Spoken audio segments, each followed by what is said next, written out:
Hi, I'm Josh from Gamma Sports. And I'm Chuck from Gamma Sports. And we're here to help you choose your perfect pickleball paddle.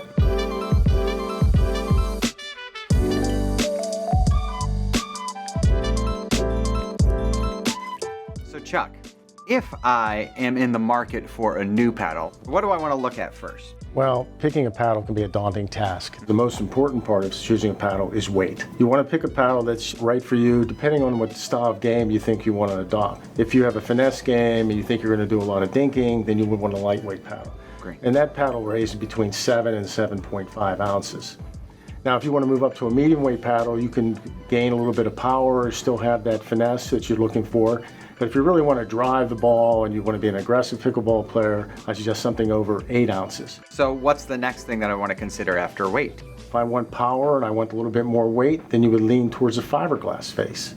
If you're looking for more that finesse or that control and something a little bit lighter, then you would lean towards the graphite face. All these paddles now are textured, so you get spin off it. Okay. So that's not something you have to be concerned about. So I know what I want from a weight perspective. I know what I want from a surface perspective. What about shape? Well, Josh, there's a myriad of shapes out there, like this Legend paddle right here. This is a traditional shape paddle. It's pretty balanced when it comes to width and length of the hitting surface. Then you get the extended paddle, which we have here with the Gamma Compass, okay? It is a little bit longer and narrower, because once again, I have to stay in the specifications put forth by the USA Pickleball Association. Now, most tennis players are used to a 27-inch racket, so they like the extended reach. The Compass LH is taken from the Compass.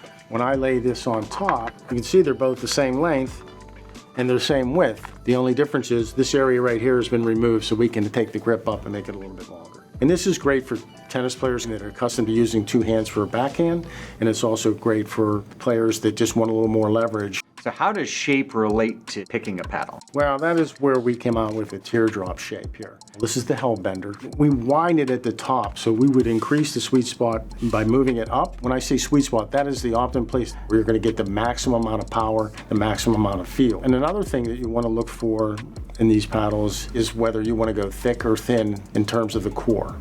The benefit of going thicker with a core is the cell size is opened up and it's a little softer, it's a little bit quieter. If I have my own paddle, but I'm looking at one that I can lend out to folks, some of our value line paddles, the Odyssey, the Discovery, the Conqueror, those might be great options for that level of player. Somebody who's just learning the game, right? Absolutely, you have choices within the value line as well. If you want to go with a heavier paddle and you want to go with that fiberglass face, you have the Quest and the Odyssey. Great. Say you want the finesse and you want a little bit of control, you have this paddle right here called the Conqueror that has the graphite face. All these have the polypropylene core, all of them are 1/2 inch thick. And if you want to go with an extended length with the graphite face, you have the Discovery paddle. So you do have options in the value line. Excellent. So as I start to mature in my pickleball game a little bit, I might head over to the Mirage or the Needle if I'm looking for something a little bit different in terms of shape or feel or play.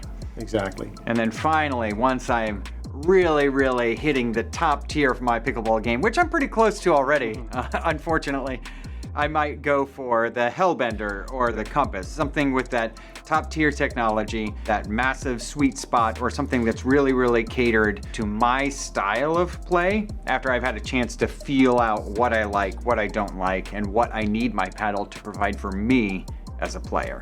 That's correct, because that will give you that 1 or 2 extra benefits that you weren't going to get out of those lower end paddles, and that will help your game for sure. Well, thanks, Chuck. If you liked this video and want to receive more content from Gamma Sports, don't forget to hit that like and subscribe button.